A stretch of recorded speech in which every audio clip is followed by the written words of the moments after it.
Okay बेटा। तो आज हम लोग एक नया चैप्टर स्टार्ट करने वाले हैं। चैप्टर का नाम है मिनरल न्यूट्रिशन। ठीक है ना। Mineral nutrition. बेटा ये चैप्टर जो है ना, लॉजिकली बहुत कम इसमें सोचना है, कॉन्सेप्ट्स कम है, याद ज्यादा करना है इसको। ठीक है ना। और इस चैप्टर का कोरिलेशन जो है ना बाद बाकी के जो चैप्टर्स हैं उनके साथ है। मिनरल्स के बारे में बेसिकली यहाँ पे स्टडी करना है। प्लांट पे उसका इफेक्ट कैसे होता है, और मिनरल्स के बारे में और भी जानकारी जो प्लांट से रिलेटेड है वो सब हम लोग को डिस्कस करना है। ठीक है ना। तो बेटा मिनरल न्यूट्रिशन जो हमारा चैप्टर है उसमें हम लोग को सबसे पहले पढ़ना है। सबसे पहले जो हमारा स्टेप है, मतलब कि टॉपिक है, दैट वन इज हाइड्रोपोनिक्स। ठीक है ना। हाइड्रोपोनिक्स।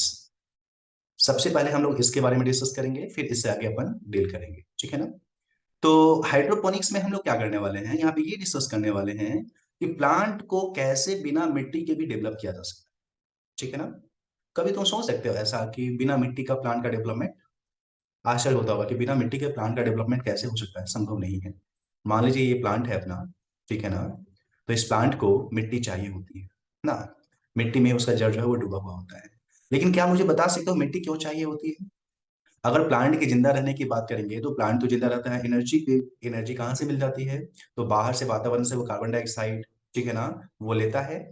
नीचे से पानी लेता है ना, वाटर लेता है। और पानी और जो हमारा कार्बन डाइऑक्साइड है उसके द्वारा क्या करेगा, फोटोसिंथेसिस करेगा। और फोटोसिंथेसिस करके क्या बनाने वाला है, वो ग्लूकोज का निर्माण करेगा। और वही ग्लूकोज उसको जिंदा रखने में हेल्पफुल होगा ना। तो बेटा एनर्जी के लिए तो वो हमारा एयर पे डिपेंडेंट है और नीचे से पानी ले लेता है। तो पानी तो बिना मिट्टी का भी दिया जा सकता है। ऐसा क्या है कि बिना मिट्टी का वो जिंदा नहीं रहा?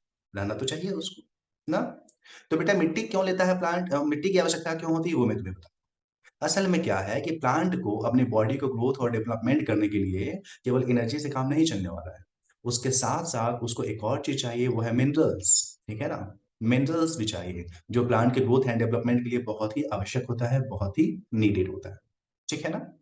तो जो सॉइल है, सॉइल जो है प्लांट को इसलिए चाहिए ताकि वो सॉइल से वाटर एंड मिनरल्स ले सके। अगर तुम प्लांट को कार्बन डाइऑक्साइड दे दो, वाटर दे दो, और जो इसेंशियल उसके लिए मिनरल्स है वो दे दो, तो प्लांट को फिर मिट्टी की आवश्यकता नहीं है। बिना मिट्टी के भी तुम उसको उसको उगा सकते हो, उसको डेवलप कर सकते हो। ठीक है ना।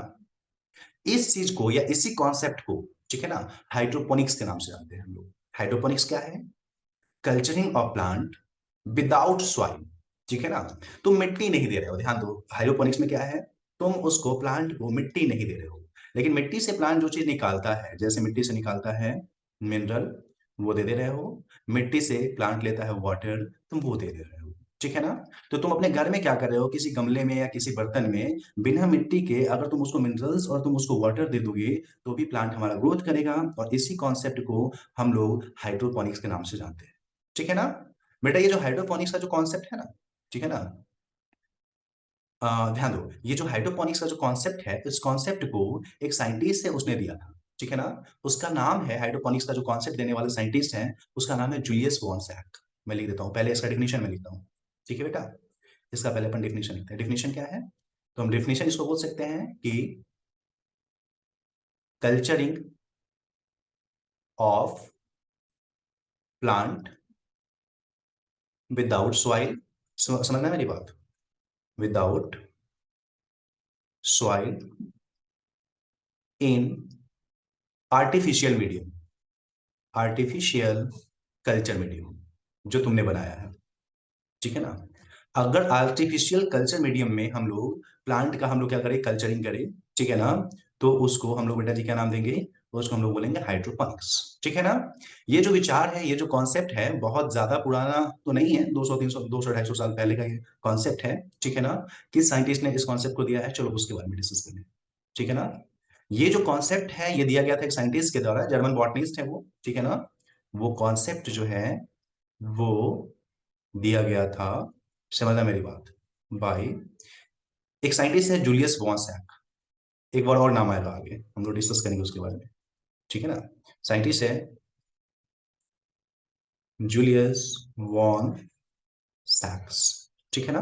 इन्हीं भाई साहब के द्वारा ये चीज बताया गया था कि देख भाई, मिट्टी को देने की आवश्यकता नहीं है, मिट्टी से जो चीज प्लांट लेता है वो लेके दे दे प्लांट को, उससे काम चला लेगा, उसमें मिट्टी से कोई मतलब नहीं। ठीक है। याद रखना जूलियस वॉन सैक कहाँ के रहने वाले थे, तो जर्मनी के रहने वाले थे। ठीक है ना। और क्या थे ये? तो साइंटिस्ट थे, प्लांट को पढ़ते थे, इसलिए इनको हम लोग बॉटनिस्ट के नाम से जानते हैं। कब इन्होंने ये कॉन्सेप्ट दिया था? तो 1860 में दिया था। मतलब क्या? ये कॉन्सेप्ट जो है ना बेटा, बहुत ज्यादा पुराना नहीं है, कॉन्सेप्ट एकदम नया है। 1860 में इस कॉन्सेप्ट को दिया है, लगभग 200-250 साल पहले दिया गया है। ठीक है ना? तो मिनरल न्यूट्रिशन में सबसे पहला टॉपिक अपना है हाइड्रोपोनिक्स। हाइड्रोपोनिक्स क्या है? प्लांट को बिना मिट्टी का अगर ग्रोथ करवाए, सॉइललेस अगर डेवलपमेंट करवाए प्लांट को, तो उसको हम लोग बोलते हैं हाइड्रोपोनिक्स। ठीक है ना? इसमें क्या होता है? बिना मिट्टी का, मिट्टी से प्लांट जो चीज एब्जॉर्ब करता है, मिनरल्स एब्जॉर्ब करता है, वाटर एब्जॉर्ब करता है, उसको हम लोग दे देते हैं। और कार्बन डाइऑक्साइड तो वातावरण से है, वहां से उसको खींच ही लेगा। ठीक है ना? अगर इस तरीके से डेवलप हो तो उसको हम लोग क्या बोलेंगे बेटा जी? इसको हम लोग बोलेंगे हाइड्रोपोनिक्स। ठीक है ना? तो मुझे ये बता, हाइड्रोपोनिक्स क्या है? वो चीज क्लियर हुआ क्या? चैट बॉक्स में बताना। इज इट क्लियर बेटा? ओके, वेरी गुड, एक्सलेंट बेटा। Okay Fateha, very good Asfi, Adiba, okay, good. चलिए ठीक है, आगे बढ़ते हैं। ओके नरगिस, सुचिता, चल ठीक है, मिटाते हैं। अब ध्यान दे बेटा, तुम लोग देखते होगे बड़े बड़े जो सेलिब्रिटीज होते हैं, प्रियंका चोपड़ा हो गई, कैटरीना कैफ हो गई, कभी कभी तुम फोटो देखते होगे ना, बगल में गमले के में टमाटर उगा रही होती है ना? तो ये जो गमले में टमाटर उगा रही होती है, ठीक है ना, तो तुमको क्या लगता है वो मिट्टी वगैरह वो अपने घर में रखेगी? हाँ, इतना हाइजेनिक वो लोग रहती है ना? तो असल में वो हाइड्रोपोनिक्स ही तो होता है। होता क्या है कि मैं तुम्हें बताता हूँ हाइड्रोपोनिक्स में क्या मतलब कि उसके कॉन्सेप्ट क्या है, वो मैं तुम्हें बताता हूँ। ठीक है ना? जैसे मान लो एक बर्तन हमने लिया, बर्तन बना लेते हैं पहले। मैं सिंपल हाइड्रोपोनिक्स लेके दिखा रहा हूँ, प्रियंका चोपड़ा वगैरह कैसे काम करती है, कैसे वो आलू टमाटर उगाती है अपने गमले में, वो दिखा रहा हूं। अभी फोटो डालती है, देखो मैंने टमाटर उगाया। ये मान लीजिए एक बर्तन है। ठीक है ना? इस बर्तन में क्या होता है कि एक ट्यूब लगी हुई होती है बेटा, ध्यान देना। और उस ट्यूब को मैं यहाँ पे बना देता हूँ, ध्यान देना। हाँ, कुछ इस तरीके से ट्यूब होगा, इस तरीके से ये ट्यूब होता है यहाँ पे। ठीक है ना? बाहर की तरफ निकला हुआ होगा। ठीक है? और एक नली और लगी हुई होती है बेटा जी। और वो जो नली होती है, वो हवा के आने जाने के लिए होती है। मैं इस तरीके से एक नली बना देता हूँ। हाँ, ये एक नली है जो हवा के आने जाने के लिए है। ठीक है ना? और तुम बीच में देखोगे यहाँ पे, तो प्लांट लगा हुआ होता है। ये हो गया हमारा प्लांट, जिस प्लांट के ब्रांचेस निकले हुए हैं। और अगर ये डेवलप कर गया तो इसमें टमाटर भी लगा हुआ मिलेगा। चलो टमाटर भी बना ही देते हैं। ठीक है ना? ये इसका टमाटर है। और इसको क्या किया जाता है, कॉटन से, एक पतला सा कॉटन जो होता है, उस कॉटन से यहाँ पे क्या किया जाता है, इस तरीके से इसको बांध दिया जाता है प्लांट को, ताकि प्लांट गिरे उड़े नहीं। समझ रहे हो? प्लांट को कॉटन से बांध दिया जाता है। ठीक है ना? अब चलो सबके बारे में बात करते हैं। ठीक है ना? एक एक करके। बेटा यहाँ पे ये वाला जो ट्यूब तुम्हें दिख रहा है, ये वाली ट्यूब, समझना मेरी बात। ये वाली जो ट्यूब दिख रही है बेटा, ठीक है ना, असल में ये ट्यूब जो है ना, अंदर में मिनरल्स को डालने के लिए बना हुआ होता है। ठीक है ना? इसमें हम लोग क्या करते हैं, आर्टिफिशियल, वो प्रियंका चोपड़ा जो होती है वो क्या करती है, बाहर से ऑर्डर देती है कि भाई हमें प्लांट को डेवलप करना है, तो मिनरल्स का सॉल्यूशन हमको दे दो। ठीक है ना? तो बाहर से जो इसेंशियल मिनरल्स है, उस मिनरल्स को इससे होकर के डाला जाता है। मैं लिख देता हूँ, ये क्या है, मिनरल सॉल्यूशन है, जो कि प्लांट को ग्रोथ और डेवलपमेंट करने के लिए चाहिए। ये मिनरल सॉल्यूशन यहाँ पे डालेंगे ना, तो प्लांट का रूट जो है ना, उसको आसानी से एब्जॉर्ब कर लेगा, वाटर तो है ही। ठीक है ना? मिनरल्स को एब्जॉर्ब करेगा, ग्रोथ करेगा। ठीक है ना? दूसरा, ये वाला ट्यूब क्या है बेटा, असल में ये ट्यूब जो है ना, पानी में, चूंकि प्लांट का जो रूट है उसको भी तो ऑक्सीजन चाहिए जिंदा रहने के लिए, वो सेल ही तो है ना। तो उस सेल को ऑक्सीजन मिलता रहे, रूट को ऑक्सीजन मिलता रहे, इसलिए ये एयर ट्यूब लगा हुआ है, यहाँ से एयर जो है ना वो एंट्री करेगा। ठीक है ना? और यहाँ पे ये क्या है, ये कॉटन है जो कि प्लांट को हिलने डुलने से रोकेगा। ठीक है ना? कुछ कॉटन, कपड़ा वगैरह, कपास वगैरह हम लोग क्या करते हैं, यहाँ पे लगा देते हैं, ताकि वो हिले डुले। ठीक है ना? तब होगा क्या, यहाँ पे देखो सॉइल नहीं है ना, इस बर्तन में, इस पूरे स्ट्रक्चर में कहीं पे भी मिट्टी नहीं है। ठीक है ना? हमने मिनरल सॉल्यूशन डाला, उस मिनरल सॉल्यूशन से वो मिनरल्स ले लेगा प्लांट, उससे अपना ग्रोथ एंड डेवलपमेंट करेगा। और जहां तक रहा फोटोसिंथेसिस की बात, तो कार्बन डाइऑक्साइड तो इसके पास ऑलरेडी है ही। ठीक है ना? एयर से ले लेगा कार्बन डाइऑक्साइड को, और पानी मिनरल सॉल्यूशन से ले लेगा, और फिर अपना टमाटर उगाएगा आराम से ना। तो इस तरीके से अगर हम लोग देखें, तो यहाँ पे हमारा हाइड्रोपोनिक्स का इस्तेमाल है। ठीक है बेटा? ये जो मैंने डायग्राम बनाया ना, ये सिंपल टाइप का है, ये सेलिब्रिटीज वगैरह करते हैं। तुम बहुत बड़ा आदमी बन जाएगी तो अपने घर में क्या है, टमाटर उगाएगी, तो तुम अदरक उगाएगी, ठीक है ना, प्याज उगाएगी, ये कॉन्सेप्ट का इस्तेमाल कर सकती है। ठीक है ना? इस टाइप के हाइड्रोपोनिक्स को हम लोग बोलते हैं टिपिकल हाइड्रोपोनिक्स बोल सकते हैं, टिपिकल सेटअप ऑफ हाइड्रोपोनिक्स के नाम से डिस्कस कर सकते हैं। मैं वही लिखता हूं, ठीक है ना। इसको हम लोग बोलेंगे टिपिकल सेटअप ऑफ क्या, हाइड्रोपोनिक्स, ठीक है ना। ये हाइड्रोपोनिक्स का टिपिकल सेटअप है, ठीक है ना। किसी आदमी को दिखाने के लिए या अपने इंटरेस्ट के लिए ऐसे तुम कर सकते हो, डेवलप कर सकते हो, ठीक है बेटा। पटना में मेरे एक फ्रेंड है हाइड्रोपोनिक्स का, वो बहुत बड़ा कारोबार करते हैं। उन्होंने अपने पूरे छत पे बना रखा है ऐसे हाइड्रोपोनिक्स, ठीक है ना। मिनरल सॉल्यूशन बनाते हैं, वही प्लांट को खिलाते हैं, कोई मिट्टी की जरूरत नहीं, कोई झमेला नहीं, ठीक है ना। और आराम से खेती वहां पे उनका होता है, टमाटर वगैरह या कुछ ऐसी चीजें वो बनाते रहते हैं उससे, ठीक है ना। लेकिन बेटा मान ले तुमको हाइड्रोपोनिक्स का इस्तेमाल करना है कॉमर्शियल लेवल पे, तुमको टमाटर दिख फोटो पे नहीं डालना है, तुमको बेचना है टमाटर, बड़े लेवल पे तुमको बनाना है। तो तुम कैसे सेटअप करोगे उसको, कॉमर्शियल लेवल पे तुम कैसे करोगे, ठीक है ना। तो कॉमर्शियल लेवल पे भी किया जा सकता है।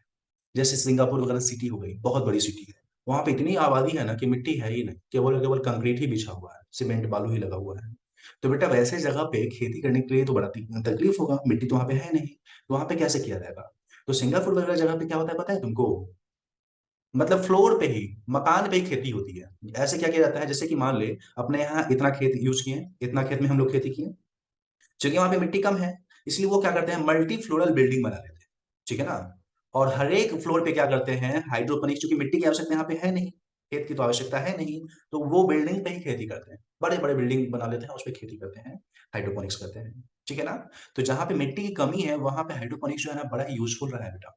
सिंगापुर हो गया या बड़े बड़े डेवलप्ड कंट्रीज हो गया जहाँ पे मिट्टी नहीं है, ठीक है ना, शहर वगैरह है, तो वहां पे इसी तरीके से खेती की जाता है कॉमर्शियल लेवल पे। अब किया कैसे जाता है, चलो उसके बारे में बात करते हैं, ठीक है ना। एक मैं एनसीईआरटी का जो सेटअप है वही दिखाता हूँ बना करके। देखो मान लो कि तुमको एक साथ क्या करना है, बहुत सारा टमाटर का पेड़ लगाना है, तो तुम क्या करोगे, ध्यान दो। तुम कुछ इस तरीके से सेटअप करोगे जैसा मैं बना रहा हूँ, ध्यान देना। तुम क्या करोगे, कुछ इस तरीके से एक बड़ा सा ट्यूब लोगे, ठीक है बेटा। एक बड़ा सा ट्यूब लेंगे, और ये ट्यूब लेने के बाद आप क्या करने वाले हैं, इसमें कुछ इस तरीके से गड्ढा जो है छेद कर देंगे या गड्ढा कर देंगे, कैसा मैं बना रहा हूँ, ध्यान दीजिए। बीच बीच में आप क्या करेंगे इस तरीके से, 1 मिनट, हाँ, बीच बीच में आप क्या करेंगे कुछ इस तरीके से, ये क्या हो गया, 1 मिनट, हाँ, इस तरीके से कट कर देंगे, ठीक है ना। इस तरीके से आप क्या करेंगे उसमें कट लगा देंगे। एंड कट लगाने के बाद आप क्या करने वाले हैं इसमें, ध्यान देना बेटा। कट करने के बाद इसमें इस तरीके से पौधे को सेट करोगे, यहीं पे तुम पौधा लगाओगे, जो प्लांट तुमको डेवलप करना है। मान लो टमाटर का एक पेड़ लगाना है तुमको, ठीक है ना।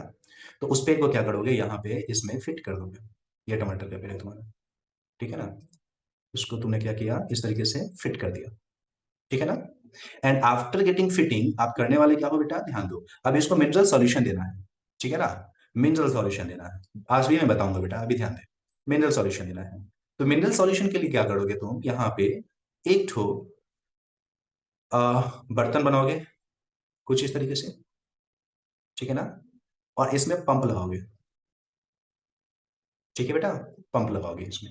और आफ्टर पंप, पंप लगाने के बाद तुम क्या करोगे, यहां से एक नली जो है वो डेवलप करोगे, ठीक है ना। और वो नली इस पंप से कुछ इस तरीके से आगे जाएगी, समझना मेरी बात। वो पंप जो है इस नली से कुछ इस तरीके से आगे जाएगी, ठीक है बेटा। इस नली से कुछ इस तरीके से आगे जाएगी, और आगे जाने के बाद क्या होने वाला है ये, सॉरी, हाँ, कुछ इस तरीके से ये आगे जाएगा। और आगे जाने के बाद क्या होने वाला है बेटा, ये इसमें खुलने वाला है ऐसे, ठीक है ना। कुछ इस तरीके से यहाँ पे क्या होगा, वो खुलेगा, ठीक है ना। और यहाँ पे जैसे ही खुला, होने वाला क्या है बेटा, ध्यान देना। यहाँ पे ये खुला हमारा, 1 मिनट, ओके, यहाँ पे ये खुला, ठीक है ना। अब हम लोग क्या करने वाले हैं, इसमें डालने वाले हैं मिनरल का सॉल्यूशन, समझना। मिनरल सॉल्यूशन इस पंप में डालेंगे, क्या डालेंगे हम लोग यहाँ पे हम लोग मिनरल का सॉल्यूशन डालेंगे, ठीक है बेटा। और मिनरल का सॉल्यूशन जब हम लोग इसमें डालेंगे तो होगा क्या, यहाँ से पंपिंग होगा, और पंपिंग हो करके वो जो केमिकल है वो क्या होगा, इस तरीके से आगे बढ़ेगा ना।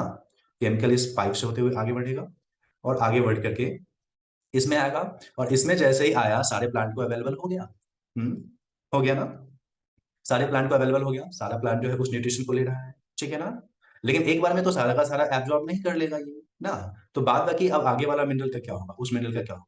तो उस मिनरल को हम लोग क्या करते हैं, एक ट्यूब के जरिए क्या करते हैं इसमें वापस गिरा देते हैं, ठीक है ना।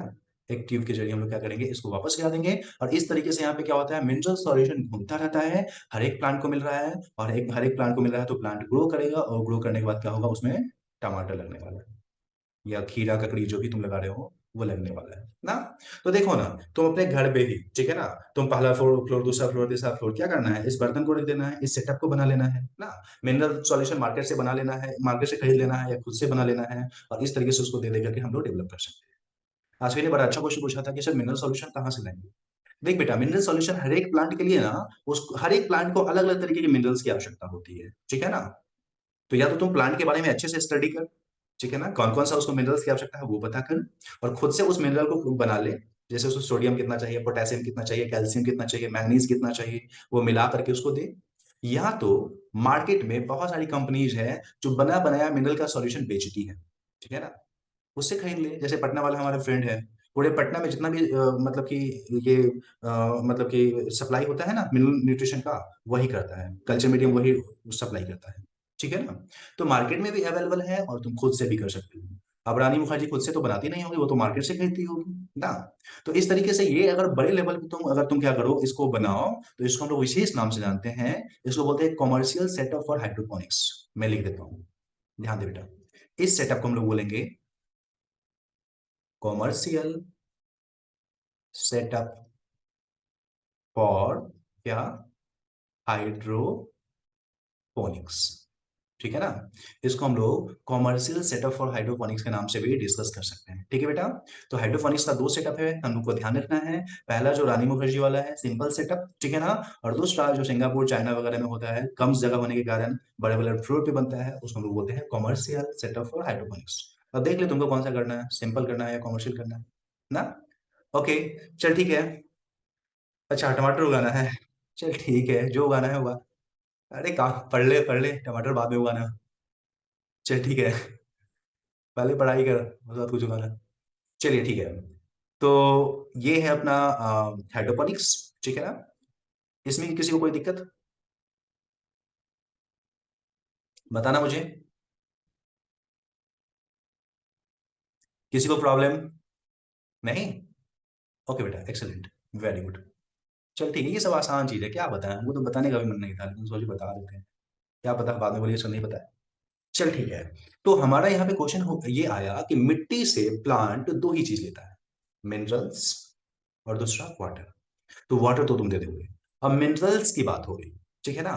तो बेटा मिनरल्स की हम लोग बात करेंगे तो हर एक प्लांट को, ऐसा नहीं है कि हर एक प्लांट को एक जैसे मिनरल की आवश्यकता होगी। प्लांट जो है ना, जैसे जैसे वेरी करेगा स्पीसीज, वैसे वैसे उसके मिनरल का इंटरेस्ट भी अलग अलग हो जाता है। जैसे किसी को रोटी अच्छा लगता होगा तो किसी को रसमलाई अच्छा लगता होगा, कोई किसी को दही अच्छा लगता होगा तो किसी को दूध अच्छा लगता होगा ना। किसी को दूध दे दो तो पिएगी नहीं, अरे क्या दे दी, दही खा लेती है इससे अच्छा तो। कुछ को होता नहीं नहीं दही खाएंगे दूध नहीं पिए। मतलब सबका अपना अपना इंटरेस्ट है।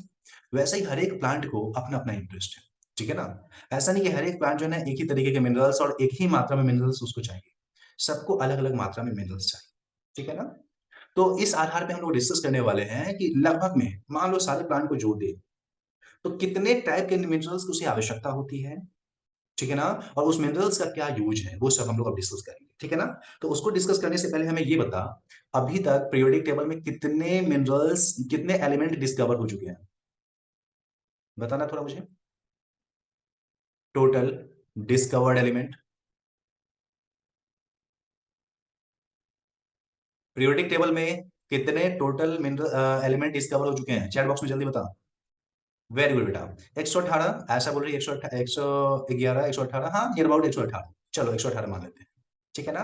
तो बेटा अभी तक टोटल जो है ना 118 जा चुका है। हालांकि एनसीईआरटी बायोलॉजी पढ़ोगे ना तो उसमें 105 ही लिखा हुआ है, तो हम 118 105 दोनों लिख ले, ठीक है ना। एनसीईआरटी के अनुसार, एनसीईआरटी बायो के अनुसार 105, मैं लिख देता हूँ, एनसीईआरटी बायो उसके अनुसार 105, लेकिन वास्तव में 118 खोजा जा चुका है, ठीक है ना।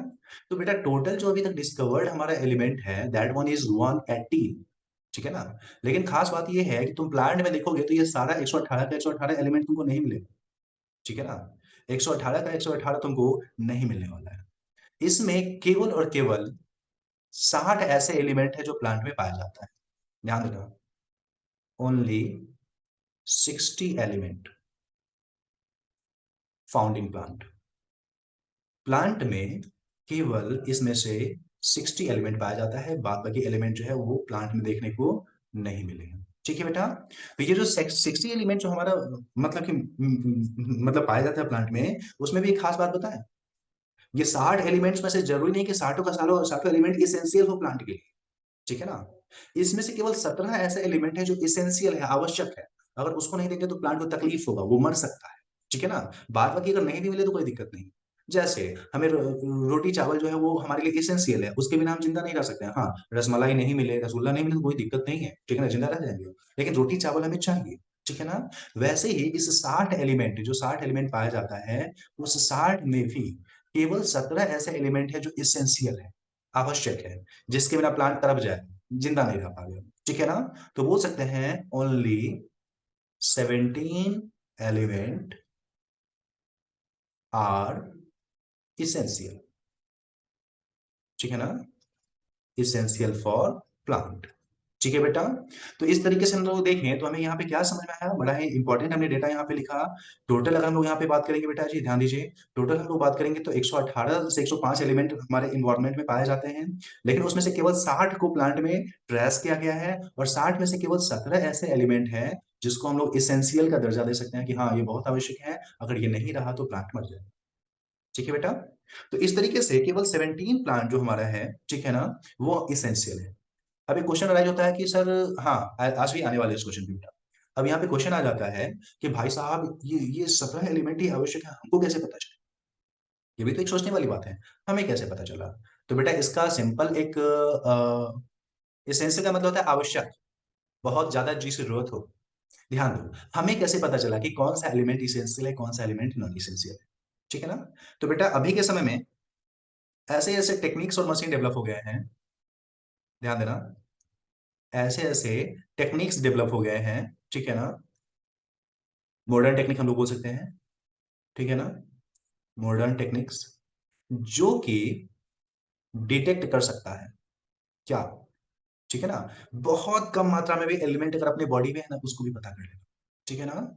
जैसे हम लोग बोल सकते हैं सबसे बेहतर जो हमारा मशीन जो हमारा डेवलप हुआ है, वो है 10⁻⁻8 ग्राम, ठीक है ना, पर ml अगर पाया जाता है, ठीक है ना, इन प्लांट बॉडी, उसको भी पता कर सकता है। इतना बेहतर बेहतर हमने मशीन डेवलप कर लिया है।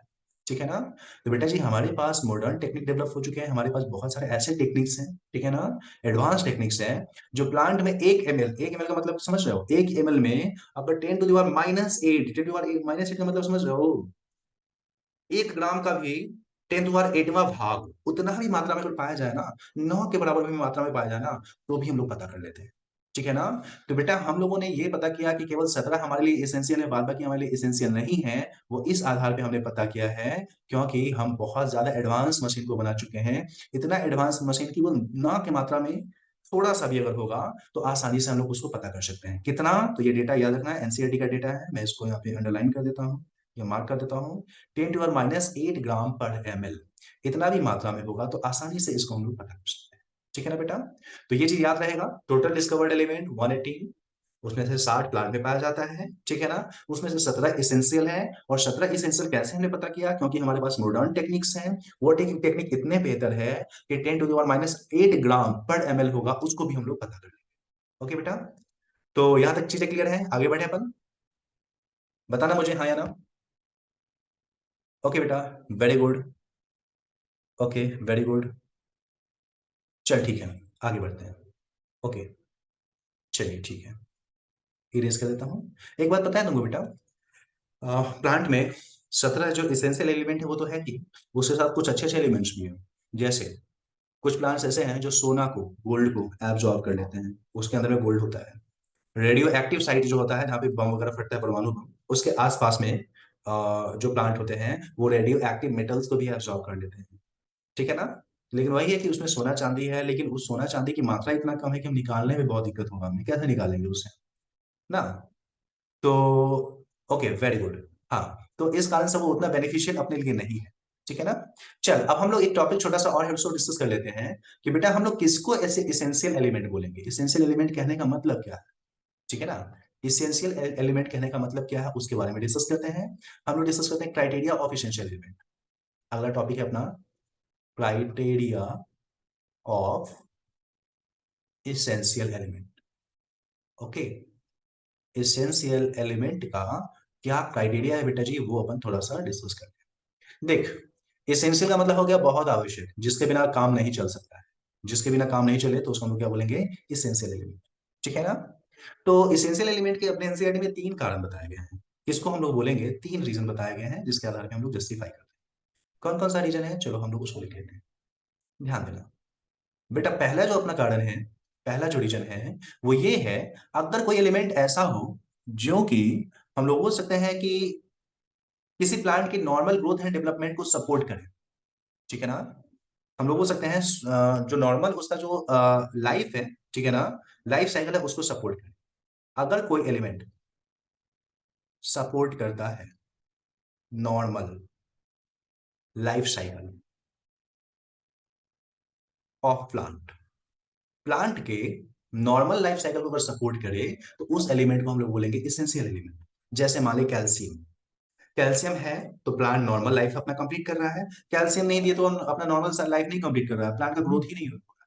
ठीक है ना। जो प्लांट का जो ग्रोथ है वही नहीं होगा। ठीक है ना।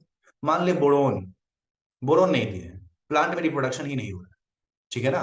तो उसका लाइफ साइकिल नहीं चलेगा ना। तो अगर हम लोग बात करेंगे तो इसेंशियल एलिमेंट का सबसे पहला क्राइटेरिया है वो ये है कि उसको सपोर्ट करना चाहिए नॉर्मल ग्रोथ एंड डेवलपमेंट को या नॉर्मल लाइफ साइकिल। अगर वो नहीं हो तो ऐसा नहीं कि उस प्लांट का लाइफ साइकिल नॉर्मल नहीं चले। अगर प्लांट का लाइफ साइकिल नॉर्मल नहीं चल रहा है, मतलब क्या उसकी बहुत आवश्यकता थी, मतलब क्या वो हमारा इसेंशियल एलिमेंट है। ठीक है बेटा। तो पहला तो इसका ये हमारा क्राइटेरिया हो गया।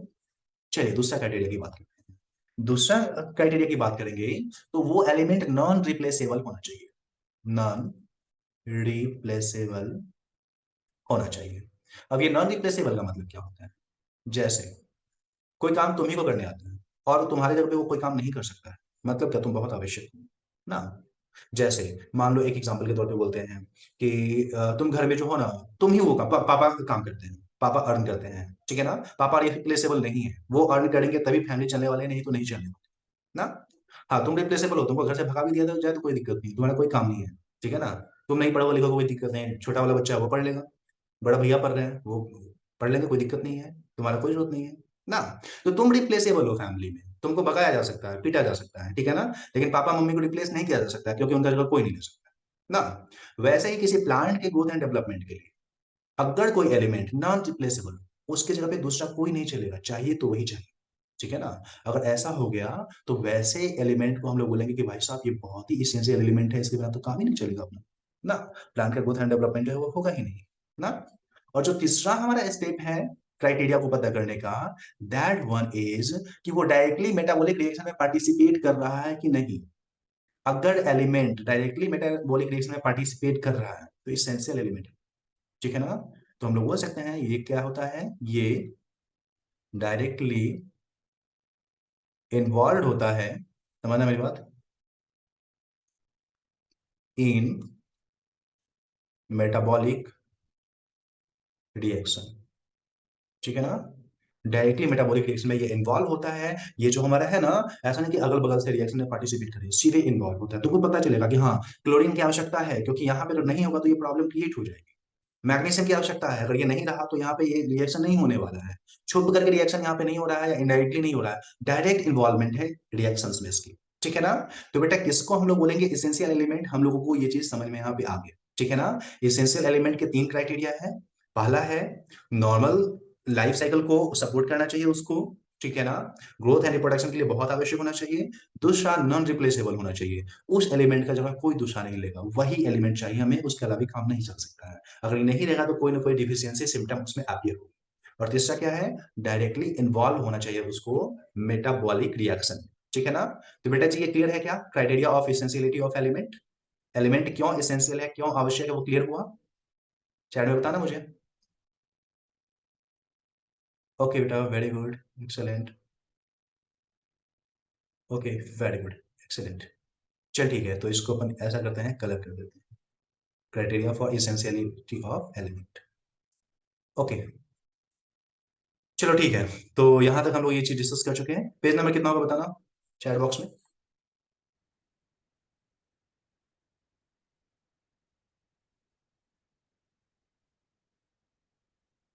अरे नहीं नहीं बच्चा, अरे वैसे ही बोलते हैं, ऐसे ही।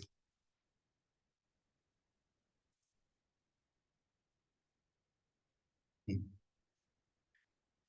चलो ठीक है। तो कोई बताएगा हाइड्रोपोनिक्स क्या है?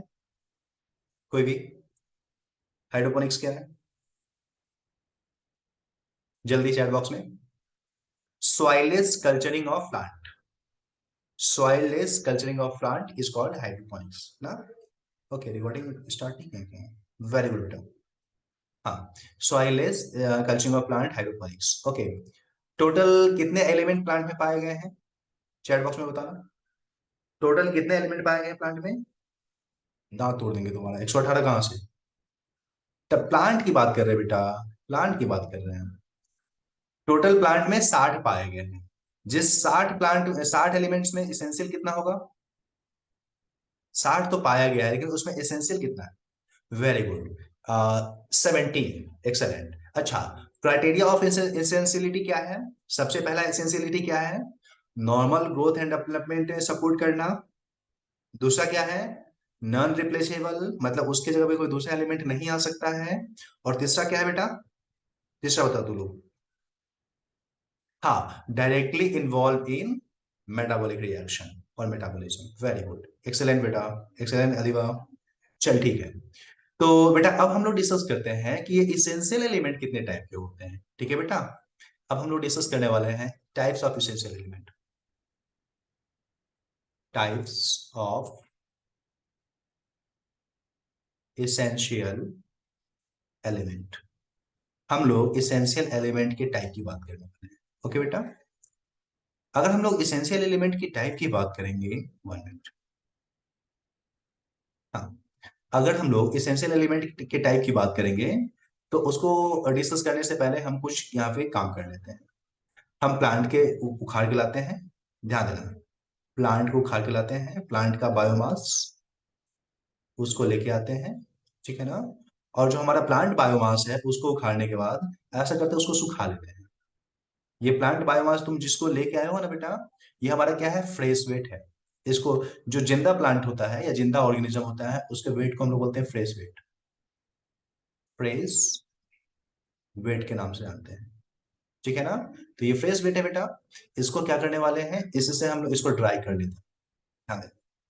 इसको हम लोग क्या करने वाले हैं? ड्राई करने वाले हैं, समझ मेरी बात। ये पेंट है वॉश के लिए, ओके। हाँ, इसको हम लोग ड्राई कर लेते हैं, सुखा लेते हैं, ठीक है ना। ड्राई कर लेंगे तो बेटा क्या होने वाला है? इस जो बायोमास है, इस बायोमास से पानी बाहर निकल जाएगा ना। ड्राई करने के बाद क्या होगा? पानी इसका उड़ जाएगा, ठीक है ना। और इस तरीके से अब जो सूखा हुआ स्ट्रक्चर मिलेगा, उसको हम लोग बोलते हैं ड्राई वेट। ध्यान देना बेटा, क्या नाम देने वाले हैं उसको? हम लोग बोलने वाले हैं ड्राई वेट, ठीक है ना। तो फ्रेश वेट और ड्राई वेट तो आप लोग को समझ में आ गया। फ्रेश वेट का मतलब होता है अलाइव, या जिसमें बोल सकते हैं जिसमें वाटर प्रेजेंट है, ठीक है ना। और वाटर को हटा देंगे तो उसको हम लोग बोलते हैं ड्राई वेट, ठीक है ना। अब क्या करना है? इस ड्राई वेट के आधार पे तुम पता कर सकते हो कि वो हमारा इसेंशियल एलिमेंट कौन सा है, ठीक है ना। चलिए जी, अपन पता करते हैं।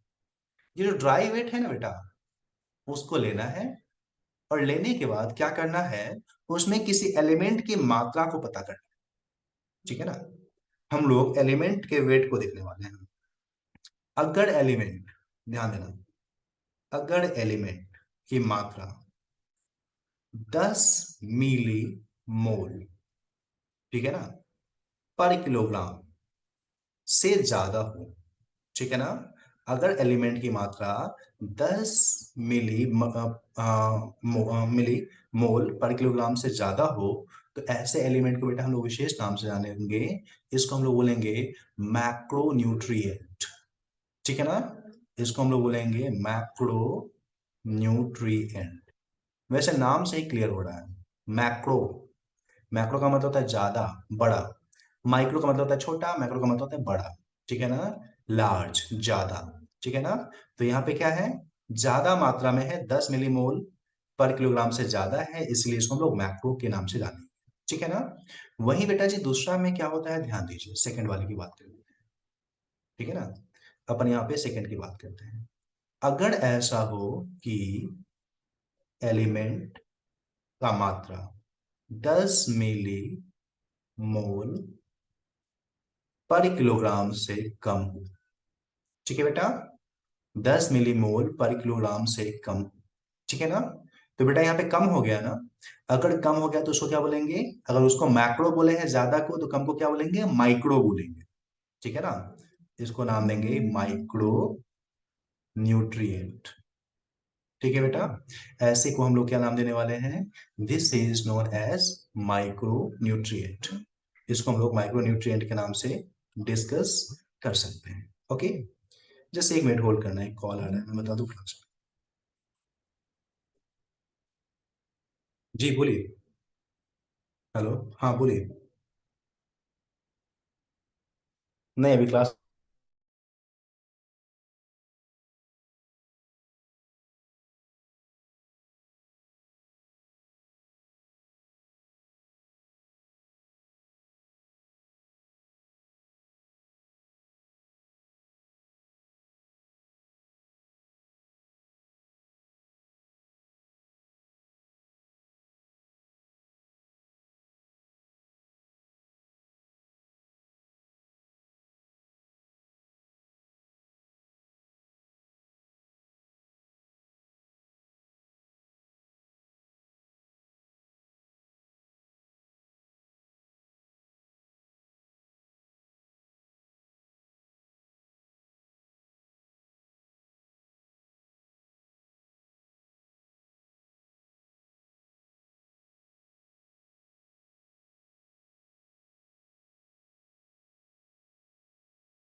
सॉरी, ऑडिबल है नाम। ओके। हाँ चलो ठीक है, okay okay, thank you. Sorry. चल ठीक है।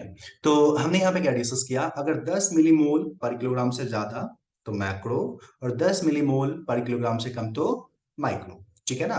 तो इस आधार पे अगर हम लोग देखें बेटा, ध्यान देना, अगर हम लोग इस आधार पे देखेंगे तो इसेंशियल एलिमेंट जो हमारा है उसके ड्राइवेट को देख करके तुम पता कर सकते हो, किसको, तो ड्राइवेट को। इसेंशियल एलिमेंट जो है उसके ड्राइवेट को देखने के बाद तुम बता सकते हो कि वो कौन सा है, मैक्रो न्यूट्रिएंट है या माइक्रो न्यूट्रिएंट है। क्राइटेरिया तुम्हें बहुत अच्छे से समझ में आ गया। ठीक है ना। अगर ऐसा हो कि हमारा, ध्यान देना, अगर ऐसा हो कि इसेंशियल एलिमेंट जो हमारा है उसका ड्राई वेट, किसी भी प्लांट का ड्राई वेट, अगर उसमें एलिमेंट की मात्रा 10 मिलीमोल पर किलोग्राम से ज्यादा हो तो मैक्रो हो जाएगा, और 10 मिली मोल पर किलोग्राम से कम हो तो उसको माइक्रो के नाम से डिस्कस करें। टोटल कितना होगा ये बेटा, मैक्रो माइक्रो दोनों मिलाकर के कितना होगा, 17। हमको पता है केवल 17 इसेंशियल एलिमेंट होता है, 17 इसेंशियल होते हैं। तो इसमें मैक्रो कौन है और माइक्रो कौन है वो हमें देखना पड़ेगा। ठीक है बेटा जी, मैक्रो कौन है और माइक्रो कौन है वो हमें देखना पड़ेगा। ठीक है ना। तो मैक्रो और माइक्रो दोनों को हमें याद करना पड़ेगा। ठीक है ना। तो मैं कुछ मिनोमिक्स लिख रहा हूं, ठीक है ना, वो तुम्हें याद करना पड़ेगा। ठीक है ना। जैसे, हम्म, एक मिनोमिक्स में यहां लिख रहा हूं, कौन फिजिक्स केमिस्ट्री से करेगा मांग। ठीक है ना। ये याद रखना, मैक्रो का ये मैंने मिनोमिक्स लिखा, कौन फिजिक्स केमिस्ट्री से करेगा मांग। इसको पहले दोहराओ मेरे साथ, कौन फिजिक्स केमिस्ट्री से करेगा मांग। ओके, कौन फिजिक्स केमिस्ट्री से करेगा मांग। ये है हमारा मैक्रो न्यूट्रिएंट, ठीक है ना। अब इसका मिनोमिक्स का क्या मतलब हुआ है, चलो मैं इसको लिखता हूं। C for carbon, H for hydrogen, O for oxygen, N for nitrogen, ठीक है ना। F for phosphorus, C for calcium, okay, S for sulphur, K for potassium, Mg for magnesium, ठीक है ना। तो carbon, hydrogen, oxygen, nitrogen, phosphorus, carbon, sulphur, potassium, magnesium, ये बेटा किसका एग्जांपल है, ये अपना एग्जांपल है किसका, ये है मैक्रो न्यूट्रिएंट का एग्जांपल। कौन फेज केमिस्ट्री से करेगा मांग, ये एग्जांपल हो गया मैक्रो न्यूट्रिएंट का, हमें ये याद रखना पड़ेगा। कौन फेज केमिस्ट्री से करेगा मांग, ये हमें याद रखना है, मैक्रो न्यूट्रिएंट का एग्जांपल, ओके। चलो ठीक है, हम लोग माइक्रो का भी एग्जांपल जो है ना उसको रीड कर लेते हैं, ठीक है ना। हाँ, सुनना, बड़ा अच्छा मैं लिख रहा हूँ। एक मिनट, कलर चेंज कर दिया। फिर कल क्यों मैंने मुंबई, एक मिनट पूरा लिखना था ना, मैं क्या कर रहा हूँ। हाँ, फिर कल क्यों मैंने मुंबई जाकर बिरयानी नहीं खाई,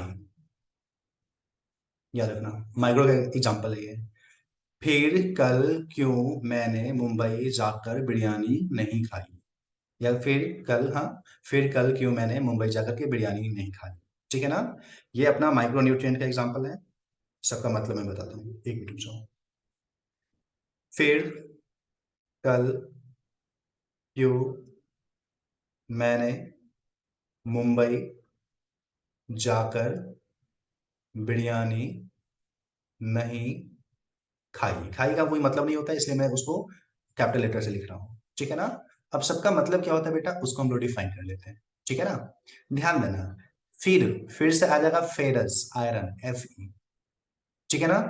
Cl का मतलब क्या, क्लोरीन। Cu, Cu का मतलब क्या, कॉपर। Mn, मैग्नीज, ठीक है ना। Mo, मॉलिब्डेनम, जाकर, Zn, जिंक, बिरयानी, बोरोन, नहीं, सोडियम, ठीक है ना। तो फेरस, एक minute, 1 minute, ferrous, chlorine, copper, manganese, molybdenum, zinc, boron और सोडियम, ये किसका एग्जांपल है बेटा, माइक्रो न्यूट्रिएंट का एग्जांपल है, ठीक है ना। ये जो इस तरफ मैंने लिखा, ये हमारा जो है माइक्रो न्यूट्रिएंट का एग्जांपल है। फिर कल क्यों मैंने मुंबई जाकर बिरयानी नहीं खाई, ठीक है ना। तो इस तरीके से कौन फिजिक्स केमिस्ट्री से करेगा मांग, कौन फिजिक्स केमिस्ट्री से करेगा मांग, मैक्रोन्यूट्रिएंट। फिर कल क्यों मैंने मुंबई जाकर बिरयानी नहीं खाई, क्यों नहीं खाई, ठीक है ना। ये क्या हो जाएगा हमारा, ये हो जाएगा हमारा माइक्रोन्यूट्रिएंट, ठीक है ना। टोटल नंबर भी हम लोग काउंट कर सकते हैं बेटा, इसमें देख, ध्यान दे मेरी बात। 1 2 3 4 5 6 7 8 9, 9 इधर हो गया, इधर देख 1 2 3 4 5 6 7 8, तो 9 और 8 कितना हो जाएगा, 17 पूरा ना। तो इस तरीके से मैक्रो और माइक्रो न्यूट्रिएंट को हम लोग याद रख सकते हैं। 10 मिलीमोल पर किलोग्राम से कम माइक्रो, उस एग्जांपल है फिर कल क्यों मैंने मुंबई जाकर बिरयानी नहीं खाई। और मैक्रो न्यूट्रिएंट 10 मिलीमोल पर किलोग्राम से ज्यादा होता है, एग्जांपल है इसका कौन फिजिक्स केमिस्ट्री से करेगा मार्क, ठीक है ना। तो ये याद हुआ क्या, एकदम क्लियर कट, हाँ या ना, बताना चैट बॉक्स में। Okay, very good, very good, okay, very good,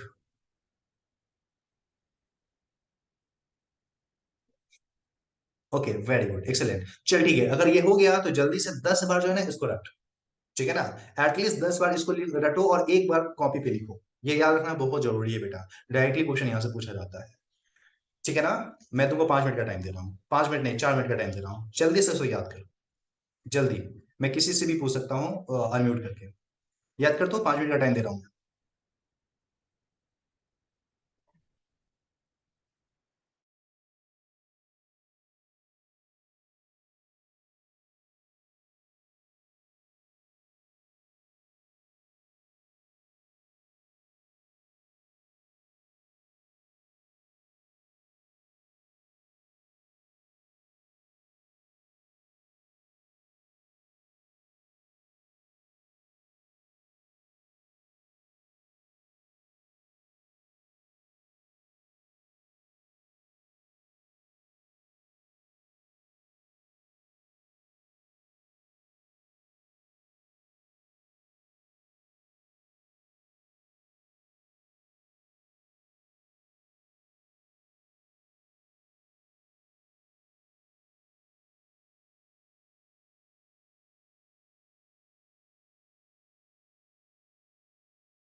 okay बेटा, याद हो गया ना सबको?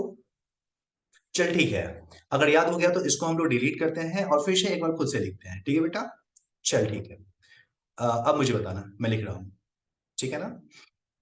पहले हम लोग मैक्रो को लिख लेते हैं, एक मिनट। पहले हम लोग मैक्रो को लिखते हैं। ओके। मैक्रो में हमारा क्या था बेटा? हाँ ओके। मैक्रो में हमारा था, मैक्रो में क्या था? मैक्रो में था कौन फिजिक्स केमिस्ट्री से करेगा मार्क। ठीक है ना? यहां पे हो गया हमारा carbon, hydrogen, oxygen, nitrogen, phosphorus. इसका मतलब क्या हुआ? ये सी का मतलब क्या हुआ बता? Very good. Calcium, sulphur, potassium, और इसका मतलब जल्दी चैट बॉक्स में। मांग का क्या क्या मतलब होगा? हाँ, मैग्नीशियम। Very good, excellent. चलो ठीक है। अब थोड़ा सा हम लोग माइक्रो भी लिख लेते हैं बेटा, ठीक है ना? चलो। हाँ, very good very good Kapil. इसमें हमारा क्या था? इसमें हमारा था फिर कल क्यों मैंने मुंबई जाकर बिरयानी नहीं खाई। हाँ, नहीं खाई। खाई का मतलब कोई मतलब नहीं है, ठीक है ना? ओके। चलिए जी, बताइएगा। फिर का तो यहाँ पे हमें पता चल रहा है फेरस होगा या आयरन होगा, ये क्लियर है ना? Cl का क्लोरीन होगा, क्लियर है। Cu कॉपर होगा, क्लियर है। इसका मतलब क्या होगा? Mn ना? वेरी गुड बेटा। इसका मतलब जल्दी चैट बॉक्स में। मुंबई का मतलब? Very good, molybdenum. MO, molybdenum इसका मतलब हुआ, एक्सीलेंट। जाकर का मतलब? Zinc, very good. बिरयानी का मतलब? Boron, okay. और नहीं का मतलब? सोडियम, एक्सेलेंट ना। तो कौन फिजिक्स केमिस्ट्री से करेगा मांग, ये हमारा हो गया मैक्रोन्यूट्रिएंट। जबकि फिर कल क्यों मैंने मुंबई जाकर के बिरयानी नहीं खाई, वो हमारा हो जाएगा माइक्रोन्यूट्रिएंट। ओके, चलो जी, इससे आगे थोड़ा डिस्कस करने हैं। बेटा इसके अलावा एक और कैटेगरी है, छोटा सा अपने एनसीईआरटी में दे रखा है, उसको हम लोग पढ़ लेते हैं, ठीक है ना। एक छोटा सा कैटेगरी है न्यूट्रिएंट का, which one is called beneficial element. Beneficial element, ठीक है ना, बेनिफिशियल एलिमेंट, ठीक है ना। तो चलो जी, ऐसा करते हैं, बेनिफिशियल एलिमेंट को थोड़ा सा हम लोग डिस्कस करें। ध्यान दो, अधिकतर 10 मिनट और रुक जाओ बेटा। बेनिफिशियल एलिमेंट की हम लोग बात करेंगे, ठीक है ना।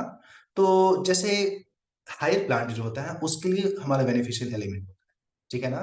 तो पहला पॉइंट तो लिखना है कि ये प्रेजेंट होता है in higher plants. Higher plants, higher plant में ये प्रेजेंट होगा, ठीक है ना। और दूसरा पॉइंट इसके बारे में ये याद रखना है कि ये जो हमारा होता है ना, हायर प्लांट को अबायोटिक स्ट्रेस से बचाता है। जैसे सूखा ज्यादा पड़ने लगा या पानी की कमी हो गई, ठीक है ना, या बहुत ठंड पड़ रही है, या बहुत ज्यादा हवा में जो है ना, मतलब कि नमी खत्म हो गई है, जो बाहर से स्ट्रेस पड़ता है ना, सुखाड़ जिसको बोलते हैं या बहुत ज्यादा समस्या बोलते हैं, उससे बचाने में मदद करता है, ठीक है ना। तो बोल सकते हैं इस प्लांट, इस एलिमेंट की क्या आवश्यकता है, इसकी आवश्यकता है कि ये हेल्प करता है इन टोलरेटिंग, टोलरेट करने का मतलब सहना, किसको? तो बोल सकते हैं अबायोटिक स्ट्रेस, ठीक है ना। अबायोटिक स्ट्रेस को झेलने में ये मदद करता है, बेनिफिशियल एलिमेंट, ठीक है ना। इसका एग्जांपल क्या है बेटा? तो इस एलिमेंट का एग्जांपल याद रखना है आपको, सिस्कोना। बोलो तो एक बार, सिस्कोना, सिसकना, रोना ना, सिस्कोना, ठीक है ना, सिस्कोना। इसको हम लोग बेनिफिशियल एलिमेंट की कैटेगरी में डालते हैं, ठीक है बेटा। This is an example of beneficial element, silicon, selenium, cobalt और सोडियम, ठीक है ना। ये जो चारों एलिमेंट हैं, these are actually the example of what, these are an example of beneficial element. असल में ये एलिमेंट क्या करता है, उस प्लांट को अबायोटिक स्ट्रेस को झेलने में मदद करता है। बहुत ज्यादा गर्मी या सुखाड़ ये सब जो होगा ना, उसको भी आसानी से झेल लेता है प्लांट, उसको कोई समस्या नहीं होती है। इसी कारण से बोलते हैं कि भाई साहब ये हमारा एलिमेंट हायर प्लांट के लिए नेसेसरी है, ठीक है ना। याद रखना, beneficial is always for higher plants, ठीक है ना। और करता क्या है, तो it helps in tolerating abiotic stress, ठीक है ना। तो बेटा ये चीज क्लियर हुआ, हाँ या ना? बताना मुझे चैट बॉक्स में, बेनिफिशियल एलिमेंट। हम्म, ओके, वेरी गुड, एक्सेलेंट। चलो इसको सेव करते हैं। तो ये था अपना बेनिफिशियल एलिमेंट। अब इससे आगे थोड़ा सा एक टॉपिक और है, उसको भी अपन डिस्कस कर लें, ठीक है ना। अब बेटा हम लोग डिस्कस करने वाले हैं, ठीक है ना, इसेंशियल एलिमेंट को भी हम लोग जो है ना, उसको क्लासिफाई तो हम लोग कर ही लिए। हाँ, इसेंशियल एलिमेंट को हम लोग, एक minute, silicon, selenium, cobalt and sodium, हाँ वेरी गुड बेटा, एक्सेलेंट। चलो, अब हम लोग इसेंशियल एलिमेंट को जो है ना, फिर से कुछ और कैटेगरी में हम लोग डिवाइड करते हैं, ठीक है ना। इसेंशियल एलिमेंट जो है ना, उसको हम लोग कुछ और भी कैटेगरी में डिवाइड करेंगे, ठीक है ना। चलो हेडिंग दे लेता हूं मैं, ध्यान देना, ये लास्ट टॉपिक है, क्लासिफिकेशन ऑफ इसेंशियल एलिमेंट, ठीक है ना। और ये जो क्लासिफिकेशन हम लोग यहाँ पे कर रहे हैं बेटा, किस आधार पे, तो उस एसेंशियल एलिमेंट का काम क्या है उसके आधार पे, ठीक है ना। मैं इस चीज को लिख देता हूं, क्लासिफिकेशन ऑफ एसेंशियल एलिमेंट, और बेसिस भी मैं मेंशन कर दूंगा, ठीक है ना। बेसिस क्या है इसका, तो बेसिस है इसका फंक्शन, ठीक है ना। बेसिस इसका क्या है, that one is function, essential element क्या काम कर रहा है, उसके आधार पे हम लोग क्लासिफाई करेंगे, ठीक है ना। ध्यान देना, एसेंशियल एलिमेंट को अगर हम लोग फंक्शन के आधार पे क्लासिफाई करना चाहें, ठीक है ना, तो कौन कौन सा हमारा बेसिस हो, कौन कौन सा एग्जाम्पल होगा, उसकी बात कर लेते हैं, ठीक है ना। पहला जो एग्जांपल हमारा है वो एनर्जी रिलेटेड एलिमेंट का हो जाए, ठीक है ना। तो मैं लिख लेता हूं एनर्जी रिलेटेड एलिमेंट, ठीक है ना। एनर्जी रिलेटेड एलिमेंट का मतलब क्या, वो एलिमेंट जो एटीपी का फॉर्मेशन करता है, वो एलिमेंट जो क्लोरोफिल का फॉर्मेशन करता है ना, ये सब क्या है हमारा, ये हमारा एनर्जी रिलेटेड एलिमेंट इसमें होगा। जैसे एटीपी में एडेनोसिन ट्राइफॉस्फेट, उसमें फास्फोरस पाया जाता है। क्लोरोफिल, उसमें देखेंगे तो मैग्नीशियम पाया जाता है। तो बोल सकते हैं मैग्नीशियम और फास्फोरस क्या है, हमारा एनर्जी रिलेटेड कंपोनेंट है, एनर्जी रिलेटेड हमारा एसेंशियल एलिमेंट है ना। वैसे ही अगर हम लोग देखें तो कुछ ऐसे भी हमारे एलिमेंट्स होते हैं जो कि ऑस्मोटिक पोटेंशियल को रेगुलेट करता है, ठीक है ना। पानी का जो ऑस्मोटिक पोटेंशियल है उसको रेगुलेट करता है, तो हम लोग लिख सकते हैं ऑस्मोटिक पोटेंशियल रेगुलेटर, ठीक है ना। ऑस्मोटिक पोटेंशियल रेगुलेटर एलिमेंट भी बोल सकते हैं, ठीक है ना। और इसका एग्जांपल क्या है, तो इसका सबसे फेमस एग्जांपल जो हमारा है ओपनिंग और क्लोजिंग ऑफ स्टोमाटा, उसमें कौन सा एलिमेंट आ रहा था, थोड़ा बताओ तो कोई जल्दी। ओपनिंग और क्लोजिंग ऑफ स्टोमाटा में कौन कौन सा एलिमेंट आ रहा था, याद है, कौन बताएगा, जल्दी बताओ। ओपनिंग और क्लोजिंग ऑफ स्टोमाटा याद कर, हमने बताया था पोटेशियम, याद कर। पोटेशियम जब अंदर में जाता था तो पानी अंदर में जाता था और खुल जाता था, पोटेशियम बाहर निकलती थी तो फिर वो बंद हो जाता था ना। तो बोल सकते हैं पोटेशियम हमारा जो है वो एक तरीके से मेंटेन करता है पोटेशियम, इसका काम क्या है, ओपनिंग और क्लोजिंग ऑफ स्टोमाटा को करना, ठीक है ना। Opening and closing of stomata, closing of stomata, ठीक है ना। तो ये इसका काम हुआ बेटा, ठीक है ना। तो दूसरा एग्जांपल हमारा ये हो गया। तीसरा हम लोग अगर एग्जांपल की बात करेंगे तो कंपोनेंट ऑफ बायोमोलिक्यूल, जो बायोमोलिक्यूल्स उसके कंपोनेंट के तौर पे, कंपोनेंट ऑफ बायोमोलिक्यूल। बायोमोलिक्यूल तो हम लोग बहुत अच्छे से पढ़ चुके हैं, याद करो, पूरा चैप्टर ही हम लोग डिस्कस किए हैं। कार्बोहाइड्रेट, प्रोटीन, फैट, ये सारी चीजें, और सब में क्या था, सब में कार्बन, हाइड्रोजन, ऑक्सीजन, नाइट्रोजन, ये सब चीजें तो थी ही ना। तो ये सब एलिमेंट क्या हो जाएगा हमारा, कंपोनेंट ऑफ, हम लोग बोल सकते हैं बायोमोलिक्यूल के तौर पे काम करेगा, ठीक है ना। एंड द लास्ट वन, जो सबसे लास्ट हम लोग फंक्शन के आधार पर डिस्कस करने वाले हैं, दैट वन इज क्या, चौथा नंबर जो डिस्कस करने वाले हैं, एंजाइम एक्टिवेटर एंड इनहिबिटर, ठीक है ना। एंजाइम एक्टिवेटर, एंजाइम को एक्टिवेट कर देना या एंजाइम को इनहिबिट करने वाला। याद करो हम लोग डिस्कस कर रहे थे एंजाइम में, तो प्रोस्थेटिक ग्रुप हमने बता रखा था आपको, शायद याद होगा, ठीक है ना। बहुत सारे एलिमेंट ये ऐसे होते हैं जो प्लांट एंजाइम को एक्टिवेट करने के लिए रिस्पॉन्सिबल होते हैं, ठीक है ना। जैसे अगर एग्जांपल के तौर पे हम लोग बात करेंगे यहाँ पे, तो ध्यान रखो, एक हमारा एलिमेंट है मैग्नीशियम, ये प्रोस्थेटिक ग्रुप किसका किसका है, कुछ विशेष प्रकार के एंजाइम का हमारा जो है प्रोस्थेटिक ग्रुप है। जैसे आरयूबीपी, हम लोग आगे पढ़ेंगे, रेबुलोज बाइफॉस्फेट कार्बोक्सिलेज, ठीक है ना, इसको एक्टिवेट करने के लिए रिस्पॉन्सिबल होता है। उसके अलावा फॉस्फोइनोल पाइरुवेट कार्बोक्सिलेज, ये भी एक एंजाइम है, हम लोग आगे डिस्कस करेंगे, इसको भी वो एक्टिवेट करने के लिए रिस्पॉन्सिबल होता है, ठीक है ना। वैसे एक दूसरा केमिकल और एलिमेंट और लिखते हैं, जिंक। अगर जिंक के बारे में बात करेंगे तो एक विशेष प्रकार का एंजाइम है, हम लोग पढ़ेंगे फर्मेंटेशन में, नाम है उसका अल्कोहल डिहाइड्रोजिनेज, इस एंजाइम को एक्टिवेट करने के लिए रिस्पॉन्सिबल, ठीक है बेटा। तो इस तरीके से हम लोग देखेंगे तो फंक्शन के आधार पे, समझना मेरी बात, फंक्शन के आधार पे, बेसिस क्या होगा, फंक्शन, फंक्शन के आधार पे हम लोग किस किस कैटेगरी में डिवाइड कर सकते हैं एलिमेंट को, एनर्जी रिलेटेड एलिमेंट में डिवाइड कर सकते हैं, ऑस्मोटिक पोटेंशियल को रेगुलेट करने वाले एलिमेंट के तौर पर उसको हम लोग डिवाइड कर सकते हैं बेटा, ठीक है ना। कंपोनेंट ऑफ बायोमोलिक्यूल के तौर पे कर सकते हैं, वेरी गुड बेटा। एंड द लास्ट वन, हम एंजाइम को एक्टिवेट या इनहिबिट करने वाले न्यूट्रिएंट के तौर पे, एलिमेंट के तौर पे भी कर सकते हैं, ठीक है ना। इसमें लास्ट वाला जो हमने लिखा है उसको बहुत अच्छे से याद रखना बेटा, ये काम आने वाला है।